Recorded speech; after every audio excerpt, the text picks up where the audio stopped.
একটি বাসা পাওয়া গিয়েছে। তো একটু ডিস্টারবেন্স আছে কারণ প্রচুর পরিমাণে হাওয়া দিচ্ছে।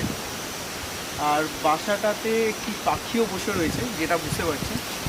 পাখিটা সম্ভবত বুলবুল। তো এটা নজর রাখতে হবে। নেমই তা দিচ্ছে পাখিটা ডিমেতে। তো পরবর্তী সময় এটা শেষ হতে তুলতেই হবে। দেখা যাক বাগানে আর কি পাই।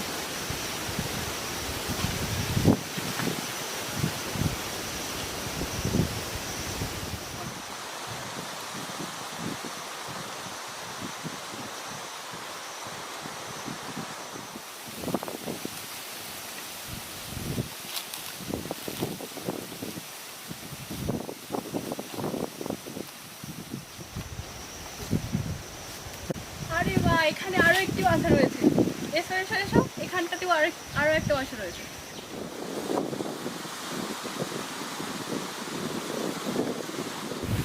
প্রচণ্ড হাওয়া দিচ্ছে, প্রচণ্ড। যাই হোক, বিষয়টা হচ্ছে যে বাসাটাতে মনে হচ্ছে আদৌ কিছু নেই। কিছুই নেই, তার কারণ হাওয়াতে বাসাটা প্রচন্ড দুলছে। যদি কিছু থাকতো ডিম বা বাচ্চা পড়েই যেত। আমারও সেটাই মনে হচ্ছে। সম্ভবত বাচ্চা বড় হয়ে গেছে এবং বাচ্চাদের ছেড়ে চলে গেছে। সেটা সেটা ঠিকই। এবার আমরা তবু নিচেটা একটু সার্চ করি। হ্যাঁ, যদি ডিম বা কোনো বাচ্চা যদি থেকে গিয়ে থাকে, পড়ে গিয়ে থাকে। হ্যাঁ, কারণ যে পরিমাণ হাওয়া দিচ্ছে, যেটা আমি ক্যামেরাতেও দেখলাম যে নেই, ওখানে কিছুই নেই। কিছুই নেই বাচ্চাদের। আর অনেকটা হেলে রয়েছে। ফেলে রয়েছে বাচ্চাটা, অনেকটা ডাল থেকে সাইডে রয়েছে। আর এটা সম্ভবত ওরিওল বা বুলবুলেরই বাসা হতে পারে।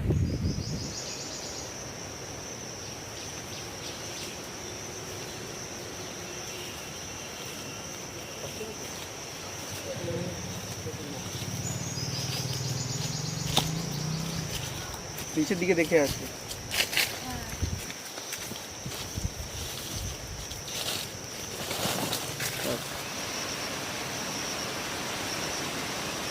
কি আম কুড়াচ্ছ? হ্যাঁ, রয়েছে পাখি দেখতে পেরিয়ে আম। আম বাগান, আম ভর্তি, চারিদিকে আম পড়ে রয়েছে এবং যত হাওয়া দিচ্ছে তত আম পড়ছে সামনেই একদম।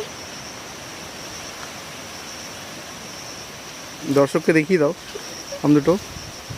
পাকা যে পুরো নরম হয়ে গেছে এবং পড়ছে আর এরকম ফাটছে। এটা একটু শক্ত রয়েছে, তাও ফেটে গিয়েছে হালকা। আর তো পাখি বা পাখির বাসা কিছুই দেখতে পেলাম না। তাহলে কি পাখি না দেখেই ফিরতে হবে আজ?